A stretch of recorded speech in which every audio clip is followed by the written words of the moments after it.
Halo Sobat Info Guru Update. Informasi kali ini adalah kabar gembira bagi sahabat-sahabat P3K teknis maupun P3K Kemenak terkait dengan jumlah formasi yang akan diisi oleh teman-teman yang mendapatkan reformulasi.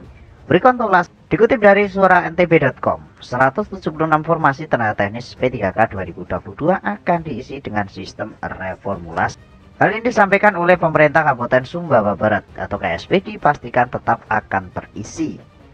Sebanyak 176 formasi tenaga teknis P3K pengangkatan tahun 2022 yang lowong di lingkup pemerintahan ini. Kepala BKPSDM KSP Haji Abdul Malik mengatakan untuk mengisi formasi P3K tahun 2022 itu Menpan RB telah mengeluarkan sebuah kebijakan terbaru di mana akan dilakukan reformulasi dalam seleksi PPK tahun lalu tersebut. Reformulasi ini kemudian memberi kesempatan bagi para peserta seleksi tenaga harian kontrak atau THK 2 dan peserta tenaga non-ASN atau yang telah mengabdi selama ini.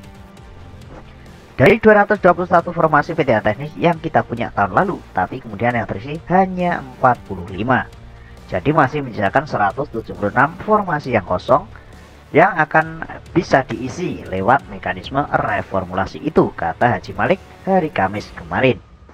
Secara sederhana, Haji Malik menjelaskan reformasi itu berupa afirmasi pada THK 2 yang sebelumnya telah mengikuti seleksi dan memenuhi syarat nilai, tetapi kemudian tidak bisa mengisi kuota yang ada, di mana salah satu bentuk penilaiannya adalah pada rekam jejak pengabdian THK 2 bersangkutan pada instansi pemerintah. Nah, mereka itu yang akan punya kesempatan untuk mengisi pada sistem reformulasi nanti paparnya. Terlepas dari kemudian ada THK 2 yang belum lolos pada sistem reformasi itu, Haji Malik menyatakan tidak perlu berkecil hati, sebab masih ada kesempatan bagi mereka yang untuk diangkat menjadi P3K di tahun 2022 ini. Sebagaimana diketahui, tahun ini KSP meraih kuota 1159 di mana sebanyak 187 untuk formasi tenaga teknis. Dan untuk pengangkatan P3K tahun ini masih diprioritaskan bagi tenaga honorer dan kontrak. Seterusnya seraya menambahkan pusat pun saat ini telah membatalkan kebijakan penghapusan tenaga non-ASN atau tenaga non-PNS yang sebelumnya direncanakan pada bulan November tahun ini. Kalaupun belum berhasil lulus di tahun 2022 ini, setidaknya para honorer tetap masih bisa berkaryakan untuk menutup kekurangan pegawai kita, imbuhnya.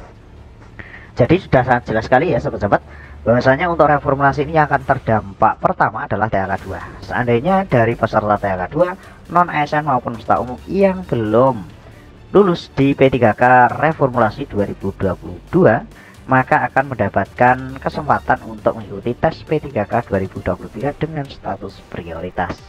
Mudah-mudahan informasi ini bisa bermanfaat. Pantau terus informasi terbaru hanya di Info Update. See you next time.